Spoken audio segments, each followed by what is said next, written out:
Bugungi obzorimizda Jinoy firmasidan ikkita mikrofonni ko'rib chiqamiz.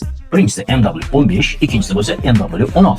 Bularning farqi nimada, ichidan nimalar chiqishi va eng asosiysi ovoz yozi, ovoz sifatini ikkalasini tekshirib va solishtirib ko'ramiz. Buni ko'rish uchun bizlar bilan qoling. Tayyor bo'lsanglar, birinchi navbatda Jinoy MW15 ni ochamiz. Buning uchun bizga pichoq kerak bo'ladi.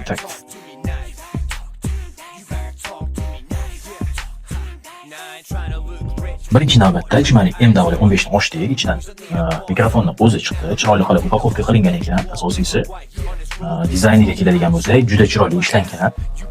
Displaylari seriya bilan qora kombinatsiyasi zo'r qilib ishlangan. Wow, mikrofon o'zi ham chiroyli ekan. Bu MW15 da ikki xil varianti bo'ladi, ya'ni Type-C varianti va Lightning varianti bo'ladi. Bizning qo'limizda hozir Type-C variantini olganmiz. Ichidan ikkita mikrofoni va telefonga ulanadigan joy chiqadi. Endi sizlar bilan MW16 ni ochib ko'ramiz.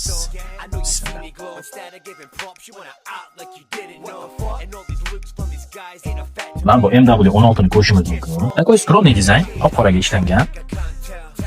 Kalasini solishtiradigan bo'lsak, bu kattaroq ekan. Sababi MW16 yozishlari bo'yicha sifatliroq yozar ekan. Mikrofonlar juda ham chiroyli ekan.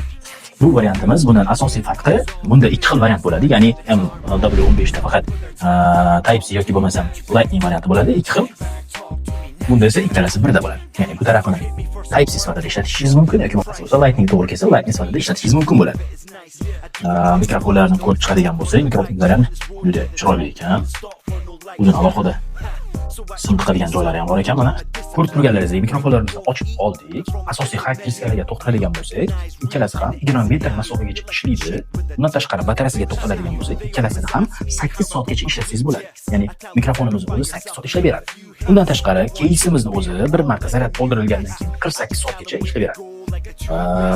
Ikkalasiga ham предложение uстановка qilish shart emas. To'g'ridan to'g'ri telefoningizga ulab, ovoz yozib ketaverasiz.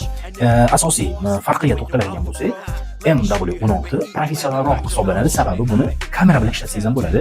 Ko'rib turganingizdek, kamera bilan ishlatish uchun alohida kabel ham bor, mavjud. Mana mikrofonlarimizning asosiy xarakteristikalarini ko'rib chiqdik. Kommentariyada sizga qaysi biri yoqqanini yozib qoldiring. Bundan tashqari, bizning kanalimizga obuna bo'lish va videoga like bosish esingizdan chiqmasin. Sababi keyingi videolarda ikkita mikrofonga ham ovoz yozib, ovozlarni sifatini sizlar bilan solishtirib ko'ramiz. Savdo arzon va barakali.